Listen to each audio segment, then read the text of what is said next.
Hi everybody, welcome to Simply Scuba. In today's video we're going to be taking a closer look at the Aqualung Leg3nd Elite Stage 4 regulator. So this involves everything. You've got your first stage, your primary, your octo and a submersible pressure gauge. All you need to do is add on any transmitters or low pressure inflator hoses for your BCD or Drysuit.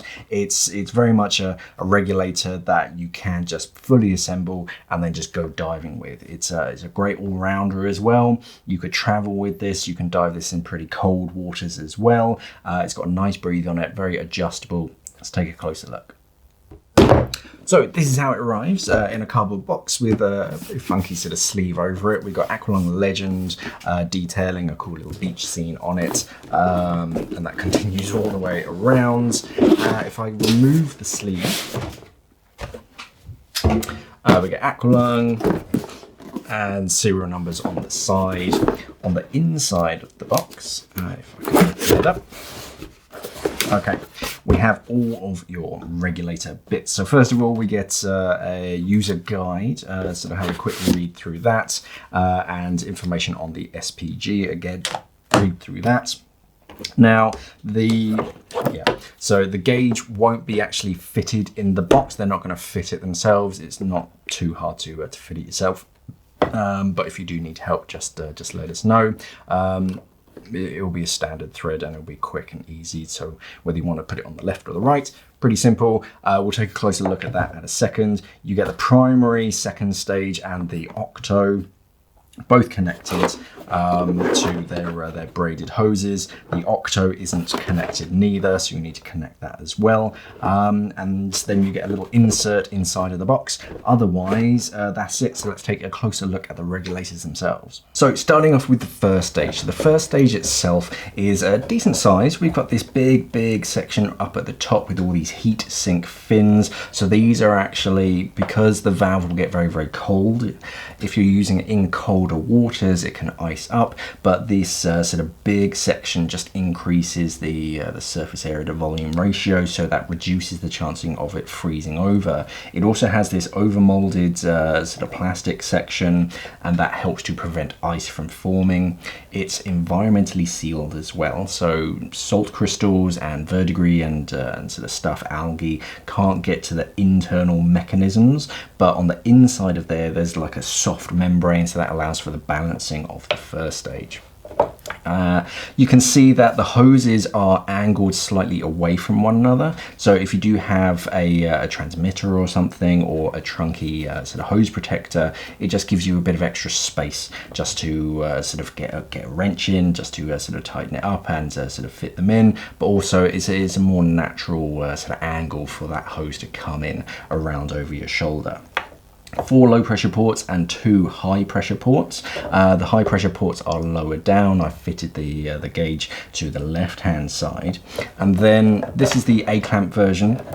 And it's got some very nice detailing to it, especially on the A-clamp wheel. So very light and airy. They've removed a lot of material in this. Usually they're quite heavy and clunky, but this one's quite nice and light. But it also has an ACD, an auto closure device. Now you probably can't see it on the camera because it's like right in there, but what it does is it's got a spring-loaded mechanism in the actual inlet that closes it when it's not under pressure. So as soon as you take the first stage off of your cylinder, it actually closes that inlet to help prevent dust and moisture from getting into it. Now it's not completely watertight, but it does definitely help and protect the inside of your first stage from contaminants.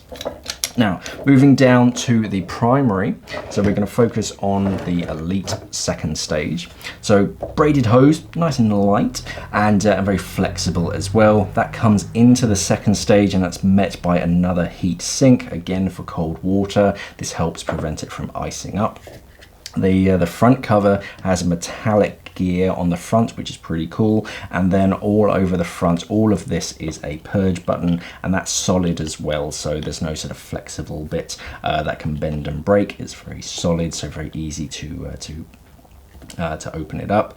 To undo the front cover as well, you have this little sort of nut, and that helps prevent, or a sort of a locking mechanism that helps it prevent it from unscrewing accidentally. You have a venturi adjustment lever here, so that's interrupting a free flow. So as the gas tends to sort of come through, if it gets too high, the second stage just thinks that you still need to take a breath, so it delivers more gas and it makes it worse and worse. The venturi just redirects the airflow on the inside of that second stage just to interrupt it, so you might just get a quick puff of air and then it will stop itself. But for better airflow, you can switch that off whilst you're actually under the water when it's actually in your mouth. Metal breathing adjustment knob, so you can screw it all the way in, and that just makes it a little bit harder for you to inhale. Or if you unscrew it all the way, it makes it a lot lighter. So whenever it's out of your mouth, I usually dial it all the way in. Again, makes it less likely to free flow. And then if you dial it all the way out, it just reduces the work of breathe.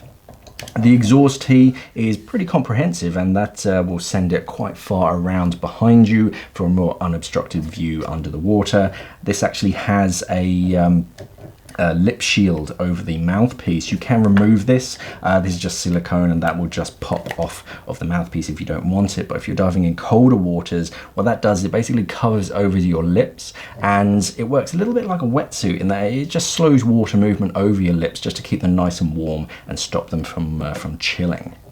It also has a reusable cable tie, so instead of having to use another cable tie every time you change the mouthpiece, you can just unhook this one and then fit it back, so you don't need any spares.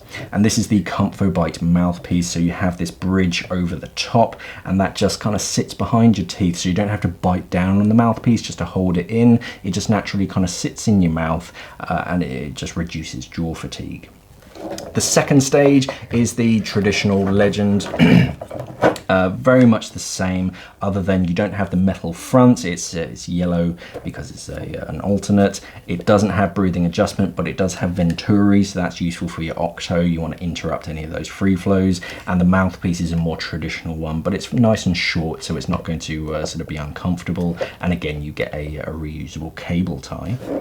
The submersible pressure gauge is just a single pressure gauge, and this will glow in the dark, and you have really big obvious numbers on that. And then the red zone below 50 bar is in red to really draw your attention to it. It's in this boot, which is this kind of just a protective boot, just to protect it from bumps and scrapes. But you have attachment points if you want to attach a bolt snap or clip it off onto anything. But the hose itself is just a traditional rubber hose. Okay guys, so that's the Aqualung Legend Elite Stage 4 regulator set. So pretty much everything that you need to get started. All you're going to need is a BCD hose for your BCD, Drysuit hose, and any transmitter for your computer. But otherwise, this is a very nice regulator. It's sort of cold water rated, so you can take it in very cold waters.